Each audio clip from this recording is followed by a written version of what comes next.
കേരളത്തിൽ സ്ത്രീകൾക്ക് നേരെയുള്ള അതിക്രമങ്ങളും അക്രമങ്ങളും ഒക്കെ നിത്യസംഭവങ്ങളായി മാറിക്കൊണ്ടിരിക്കുകയാണ്. അതിന്റെ ഒരു സമീപനം, പോലീസ് എടുക്കുന്ന, ആഭ്യന്തര വകുപ്പ് എടുക്കുന്ന സമീപനം തന്നെ ഏറ്റവും ദുഃഖകരമാണ്.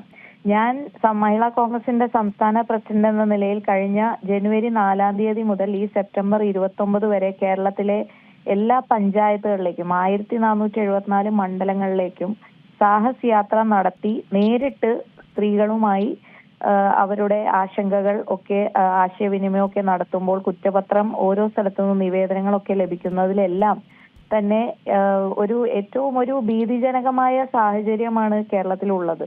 അപ്പോൾ അത്തരത്തിൽ ഞങ്ങൾ ഒരു കുറ്റപത്രം ഈ ഗവൺമെന്റിനെതിരെ ഈ സെക്രട്ടേറിയറ്റിന് മുന്നിൽ ഈ യാത്രയുടെ അവസാനത്തെ മണ്ഡലമായ അവിടെ എത്തിച്ചേർന്നപ്പോൾ ഞങ്ങൾ സമർപ്പിച്ചതിലും സ്ത്രീകൾക്ക് നേരെയുള്ള അതിക്രമങ്ങളും അക്രമങ്ങളുമാണ് അതിൽ നമ്പർ 1 സ്ത്രീകൾ ഞങ്ങൾ കൊടുത്തിട്ടുള്ളത്. അപ്പൊ അത്രയും പ്രയോറിറ്റി ആയി കൊടുക്കേണ്ട ഒരു വിഷയം യാതൊരു വിധ സീരിയസ്നെസ്സും ഗവൺമെന്റ് കൊടുക്കുന്നില്ല എന്നുള്ളതാണ് യാഥാർത്ഥ്യം. ഇപ്പോൾ ഇന്ന് കേട്ട ഒരു വാർത്ത, ലേഡീസ് ഹോസ്റ്റലിന് മുന്നിലേക്ക് ഒരു നഗ്നതാ പ്രദർശനം ഒരാൾ നടത്തിയെന്ന് കംപ്ലൈന്റ് പറഞ്ഞപ്പോൾ ആ കംപ്ലൈന്റ് പറഞ്ഞ അവരോട് പോലീസ് പറയുന്നത് നിങ്ങൾ എന്തിനാ ജനല് തുറന്നത് എന്നുള്ള തരത്തിലാണ് പോലീസിന്റെ സമീപനം. അപ്പൊ ഇനി സ്വന്തം വീട്ടിലെ ജനലോ അല്ലെങ്കിൽ സ്വന്തം താമസിക്കുന്ന സ്ഥലത്തെ ജനൽ പോലും സ്ത്രീകൾക്ക് തുറക്കാനുള്ള ഒരു അവകാശവും സ്വാതന്ത്ര്യവും സമാധാനവും ഒന്നും കേരളത്തിൽ ഇപ്പോൾ ഇല്ലേ? പോലീസ് അങ്ങനെയാണോ സ്ത്രീകളെ കാണുന്നത്? അപ്പോൾ എല്ലാ തരത്തിലും, എല്ലാ വിധത്തിലും, എല്ലാ സ്ഥലങ്ങളിലും, റോഡിലും, ബസ്സിലും, ട്രെയിനിലും, വീടുകളിൽ പോലും സുരക്ഷിതരല്ലാത്ത ഒരു സാഹചര്യം നിലനിൽക്കുന്നത് ഏറെ ഒരു വേദനാജനകമാണ്. ഈ ഗവൺമെന്റ് സ്ത്രീ സുരക്ഷയുടെ പേര് പറഞ്ഞുകൊണ്ടാണ് ശ്രീ പിണറായി വിജയൻ മുഖ്യമന്ത്രിയായിരിക്കുമ്പോൾ, ആഭ്യന്തര വകുപ്പ് മന്ത്രിയായിരിക്കുമ്പോൾ. മാം, അത് മാത്രമല്ല ഇന്നത്തെ ഒരു സാഹചര്യത്തിൽ നമ്മുടെ സമൂഹത്തിലുള്ള സ്ത്രീകളുടെ വളർച്ചയ്ക്കും അത് വലിയൊരു മാറ്റം തന്നെയല്ലേ വരുത്തിക്കൊണ്ടിരിക്കുന്നത്. കാരണം ഇന്ന് എല്ലാ മേഖലകളിലും സ്ത്രീകൾ ശോഭിക്കുന്നുണ്ടെങ്കിൽ പോലും പലപ്പോഴും പല ഉന്നതികളിൽ നിൽക്കുന്ന സ്ത്രീകളും സുരക്ഷിതരല്ല എന്ന് തെളിയിക്കുന്ന കുറേയധികം കാര്യങ്ങളുണ്ട്.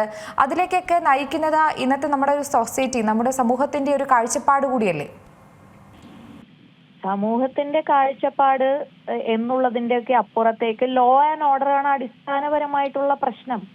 ലോ ആൻഡ് ഓർഡർ കൃത്യമായി നിർവഹിച്ചു കഴിഞ്ഞാൽ, ആളുകളുടെ മനസ്സിൽ ഇങ്ങനെയൊക്കെ ചെയ്താൽ അതിന് ആക്ഷൻ ഉണ്ടാവും എന്ന് ഒരു ഭയം ഏതെങ്കിലും തരത്തിൽ ഇല്ല എങ്കിൽ തീർച്ചയായും ഇത് വഷളാകുന്ന ഒരു സാഹചര്യമായിരിക്കും.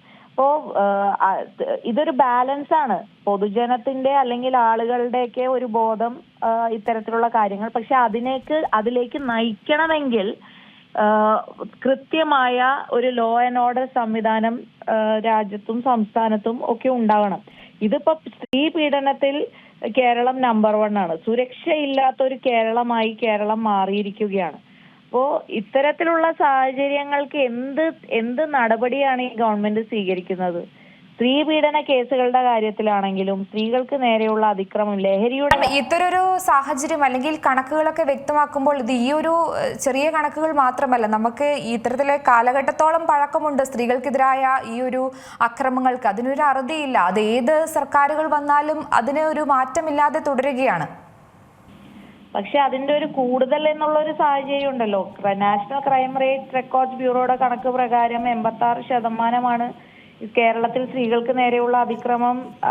നാഷണൽ ക്രൈം റെക്കോർഡ്സ് ബ്യൂറോയുടെ കണക്ക് പ്രകാരം ലഹരിയാണ് ഏറ്റവും വലിയ മറ്റൊരു പ്രശ്നം. ലഹരിയുടെ ഇതെല്ലാം കണക്റ്റഡ് ആണ്. ലഹരിയുടെ ഹബ്ബായി കേരളം മാറുമ്പോൾ അതിന്റെ ഒരു തുടർക്കഥ പോലെ തന്നെയാണ് സ്ത്രീകൾക്ക് നേരെയുള്ള അതിക്രമങ്ങൾ കൂടുന്നത്. ഇതിനൊക്കെ തടയിടാനായി ഇന്ന് ഭരണത്തിലിരിക്കുന്നവർ എന്ത് ചെയ്യുന്നു എന്ന ഏറ്റവും വലിയ ചോദ്യമാണ് ഉയരുന്നത്. ഏറ്റവും പുതിയ വാർത്തകളും വിശേഷങ്ങളും വിരൽ തുമ്പിലറിയാൻ സീ മലയാളം ന്യൂസ് എല്ലാ ഡിജിറ്റൽ പ്ലാറ്റ്ഫോമുകളിലും ലഭ്യം.